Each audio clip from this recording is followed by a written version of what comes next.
বন্ধুরা, আজ আমরা শুনব শরৎচন্দ্রের বিখ্যাত ছোট গল্প মহেশ। গ্রামের নাম কাশীপুর। গ্রাম ছোট, জমিদার আরো ছোট, তবু দাপটে তার প্রজারা টু শব্দটি করিতে পারে না, এমনই প্রতাপ। ছোট ছেলের জন্মতিথি পূজা। পূজা সারিয়া তর্করত দ্বিপ্রহর বেলায় বাটি ফিরিতেছিলেন। বৈশাখ শেষ হইয়া আসে, কিন্তু মেঘের ছায়াটুকু কোথাও নাই। অনাবৃষ্টির আকাশ হইতে যেন আগুন ঝরিয়া পড়িতেছে। সম্মুখের দিগন্ত জোড়া মাঠখানা জ্বলিয়া পুড়িয়া ফুটিফাটা হইয়া আছে, আর সেই লক্ষ্য ফাটল দিয়া ধরিত্রীর বুকের রক্ত নিরন্তর ধুলা হইয়া উড়িয়া যাইতেছে। অগ্নিশিখার মতো তাহাদের সর্পিল ঊর্ধ্বগতির প্রতি চাহিয়া থাকিলে মাথা ঝিমঝিম করে, যেন নেশা লাগে। ইহারই সীমানায় পথের ধারে গফুর জোলার বাড়ি। তাহার মাটির প্রাচীর পড়িয়া গিয়া প্রাঙ্গণে আসিয়া পথে মিশিয়াছে, এবং অন্তঃপুরের লজ্জা সম্ভ্রম পথিকের করুণায় আত্মসমর্পণ করিয়া নিশ্চিত হইয়াছে। পথের ধারে একটা পিতালি গাছের ছায়ায় দাঁড়াইয়া তর্করত্ন উচ্চকণ্ঠে ডাক দিলেন, ওরে ও গফরা, বলি, ঘরে আছিস? তাহার বছর দেশেকের মেয়ে দুয়ারে দাঁড়াইয়া সারা দিন। কেন বাবাকে? বাবার যে জ্বর। জ্বর? ডেকে দে হারামজাদাকে।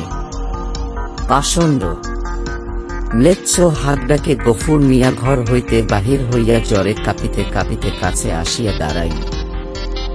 ধানা প্রাচীরের গা ঘেঁষিয়া একটা পুরাতন বাবলা গাছ, তাহার ডালে বাঁধা একটা শাক। তর্করত্ন দেখাইয়া কহিলেন, ওটা হচ্ছে কি শুনি? এ হিঁদুর গা, ব্রাহ্মণ জমিদার, সে খেয়াল আছে? তার মুখখানা রাগে ও রৌদ্রের ঝাঁঝে রক্তবর্ণ, সুতরাং সে মুখ দিয়া তত্ত্বক্ষর বাক্যই বাহির হইবে। কিন্তু হেতুটা বুঝিতে না পারিয়া গফুর শুধু চাহিয়া রহিল। তর্করত্ন বলিলেন, সকালে যাবার সময় দেখে গেছি বাধা, দুপুরে ফেরার পথে দেখছি তেমন ঠায় বাধা। গোহত্যা হলে যে কর্তা তোকে জ্যান্তে কবর দেবে, সে যে সে বামুন নয়। কি করব আবার ঠাকুর, বড় লাচারে পড়ে গেছি।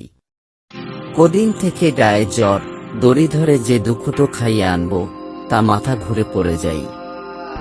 তবে ছেড়ে দে না, আপনি চড়াই করে আসুক। কোথায় ছাড়বো বাবা ঠাকুর? লোকের ধান এখনো সব ঝাড়া হয়নি, খামারে পড়ে। খড় এখনো দাদি দেউলিয়া হয়নি, মাঠের আলগুলো সব জ্বলে গেল, কোথাও এক মুঠো ঘাস নেই। কার ধানে মুখ দেবে, কার গাদা ফেলে খাবে? কেমনে ছাড়ি বাবা ঠাকুর? তর্করত্ন একটু নরম হইয়া কহিলেন, না ছাড়িস তো ঠান্ডায় কোথাও বেঁধে দিয়া দোয়াটি বিচুলি ফেলে দে না, ততক্ষণ চিবক। তোর মেয়ে ভাত রাঁধেনি? ফ্যানেজলে দে না এক গামলা খাক। গফুর জবাব দিল না। নিরুপায়ের মতো তর্করত্নের মুখের পানে চাহিয়া তাহার নিজের মুখ দিয়া শুধু একটা দীর্ঘ নিঃশ্বাস বাহির হইয়া আসিল। তর্করত্ন বলিলেন, তাও নেই বুঝি? কি করলি খড়? ভাগে এবার যা পেরি সমস্ত বেচে পেটায় নম। গরুটার জন্য এক আঁটি ফেলে রাখতে নেই। বেটা কসাই, এই নিষ্ঠুর অভিযোগে গফুরের যেন বাক্রোধ হইয়া গেল।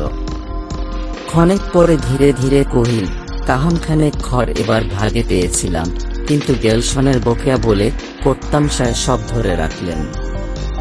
কেঁদে কেটে হাতে পায়ে পড়ে বললাম, বাবুমশাই, হাকিম তুমি, তোমার রাজত্ব ছেড়ে আর পালাবো কোথায়? আমাকে 15 বিচুলিও না হয় দাও। চালে খড় নেই, একখানি ঘর, বাপ বেটিতে থাকি, তাও না হয় তালপাতার গাজা দিয়ে এ বর্ষাটা কাটিয়ে দেব, কিন্তু না খেতে পেয়ে আমার মহেশ মরে যাবে। তর্করত্ন হাসিয়া কহিলেন, ইস, সাত করে আবার নাম রাখা হয়েছে মহেশ। হেসে বাঁচিনে, কিন্তু এ বিদ্রুপ গফুরের কানে গেল না। সে বলিতে লাগিল, কিন্তু হাকিমের দয়া হল না। মাস দুইয়ের খোরাকের মতো ধান দুটি আমাদের দিলেন, কিন্তু বেবাক খড় সরকারের গাদা হয়ে গেল, ও আমার কুটোটি পেলে না।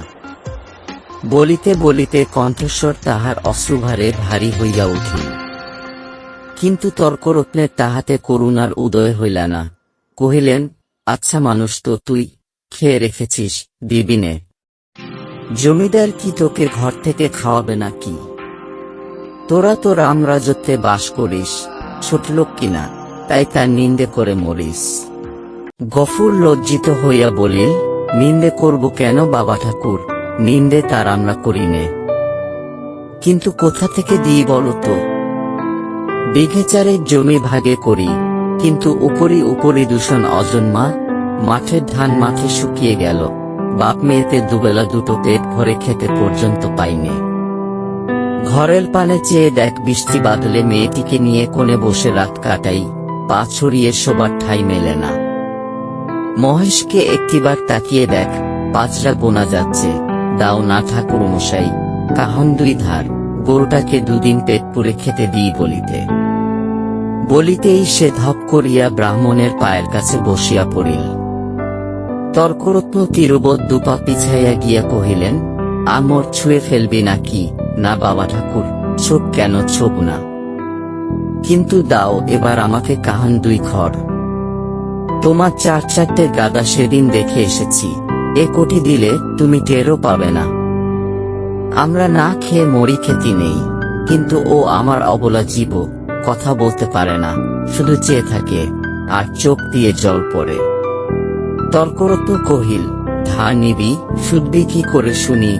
গফুর আশান্বিত হইয়া ব্যগ্রস্বরে বলিয়া উঠিল, যেমন করে পারি শুধবো বাবা ঠাকুর, তোমাকে ফাঁকি দেব না।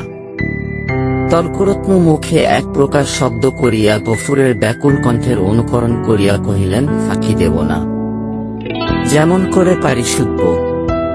রসিক নাগর, যা যা সর, পথ ছাড়, ঘরে যাই, বেলা হয়ে গেল। এই বলিয়া তিনি একটু মুচকিয়া হাসিয়া পা বাড়াইয়াই সহসা সবয়ে পিছাইয়া গিয়া সক্রোধে বলিয়া উঠিলেন, আমর শিং নেড়ে আসে যে, গুতবে নাকি? গফুর উঠিয়া দাঁড়াইল। ঠাকুরের হাতে ফল মূল ও ভিজা চালের পুটুলি ছিল, সেইটা দেখাইয়া কহিল, গন্ধ পেয়েছে, এক মুঠো খেতে চায়।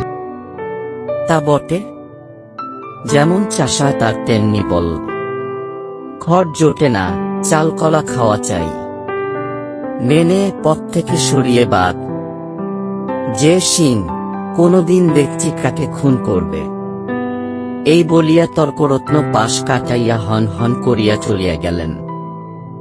গফুর সেদিক হইতে দৃষ্টি ফিরাইয়া ক্ষণকাল স্তব্ধ হইয়া মহেশের মুখের দিকে চাহিয়া রহিল। তাহার নিবিড় গভীর কালা চোখ দুটি বেদনা ও ক্ষুধায় ভরা। কহিল, তোকে দিলে না এক মুঠো? ওদের অনেক আছে, তবু দেইও না। না দিককে? তাহার গলা বুঝিয়া আসিল, তার পার চোখ দিয়া টপ টপ করিয়া জল পড়িতে লাগিল। কাছে আসিয়া নীরবে ধীরে ধীরে তাহার গলায় মাথায় পিঠে হাত বুলাইয়া দিতে দিতে চুপি চুপি বলিতে লাগিল, মহেশ, তুই আমার ছেলে, তুই আমাদের আট সম্পত্তি পালন করে বুড়ো হয়েছিস, তোকে আমি পেট পুরে খেতে দিতে পারিনে, কিন্তু তুই তো জানিস তোকে আমি কত ভালোবাসি। মহেশ প্রত্যুত্তরে শুধু গলা বাড়াইয়া আরামে চোখ বুজিয়া রহিল। গফুর চোখের জল গরুটার পিঠের উপর রগড়াইয়া মুছিয়া ফেলিয়া তেমনি অস্ফুটে কহিতে লাগিল, জমিদার তোর মুখের খাবার কেড়ে নিলে, শ্মশান ধারে গাইয়ের যে গোচরটুকু ছিল তাও পয়সার লোভে জমাবিলি করে দিল, এই দুর্বৎসরে তোকে কেমন করে বাঁচিয়ে রাখি বলো? ছেড়ে দিলে তুই পরের গাদা ফেলে খাবি, মানুষের কলা গাছে মুখ দিবি, তোকে নিয়ে আমি কি করি? গায়ে আর তোর জোর নেই, দেশের কেউ তোকে চায় না, লোকে বলে তোকে গোহাটায় বেঁচে ফেলতে। কথাটা মনে মনে উচ্চারণ করি যাই, আবার তাহার দুচোখ বাহিয়া টপ টপ করিয়া জল পড়িতে লাগিল। হাত দিয়া মুছিয়া ফেলিয়া গফুর একবার এদিক ওদিক চাহিল, তারপরে ভাঙা ঘরের পিছন হইতে কতকটা পুরানো বিবর্ণ খড় আনিয়া মহেশের মুখের কাছে রাখিয়া দিয়া আস্তে আস্তে কহিল, নে, শিগগির করে একটু খেয়ে নে বাবা, দেরি হলে আবার। বাবা?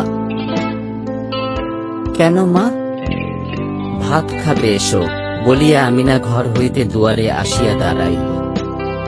এক মুহূর্ত চাহিয়া কহিল, মহেশকে আবার চাল ফেলে খড় দিয়েছ বাবা? ঠিক এই ভয় সে করিতেছিল। লজ্জিত হইয়া বলিল, পুরনো পচা খড় মা, আপনি ঝরে যাচ্ছিলামই যে ভেতর থেকে শুনতে পেলাম বাবা, তুমি টেনে বার করছ। না মা, ঠিক টেনে নয় বটে, কিন্তু দেওয়ালটা যে পড়ে যাবে বাবা। গফুর চুপ করিয়া রহিল। একটিমাত্র ঘর ছাড়া যে আর সবে গিয়াছে, এবং এমন করিলে আগামী বর্ষায় ইহাও টিকিবে না, এ কথা তাহার নিজের চেয়ে আর কে বেশি জানে। অথচ এ উপায় বা কটা দিন চলে। মেয়ে কহিল, হাত ধুয়ে ভাত খাবে এসো বাবা, আমি বেড়ে দিয়েছি। গফুর কহিল, ফ্যানটুকু দে তো মা, একেবারে খাইয়ে দিয়ে যাই। ফ্যান যে আজ নেই বাবা, হাড়িতেই মরে গেছে। নেই? গফুর নীরব হইয়া রহিল। দুঃখের দিনে এটুকু যে নষ্ট করা যায় না, এই 10 বছরের মেয়েটাও তাহা বুঝিয়াছে। হাত ধুইয়া সে ঘরের মধ্যে গিয়া দাঁড়াইল। একটা পিতলের থালায় পিতার শাকান্ন সাজাইয়া দিয়া কন্যা নিজের জন্য একখানি মাটির সানকিতে ভাত বাড়িয়া লইয়াছে। চাহিয়া চাহিয়া গফুর আস্তে আস্তে কহিল, আমিনা, আমার গায়ে যে আবার শীত করে মা, জ্বর গায়ে খাওয়া কি ভালো? আমিনা উদ্বিগ্ন মুখে কহিল, কিন্তু তখন যে বললে বড় খিদে পেয়েছে।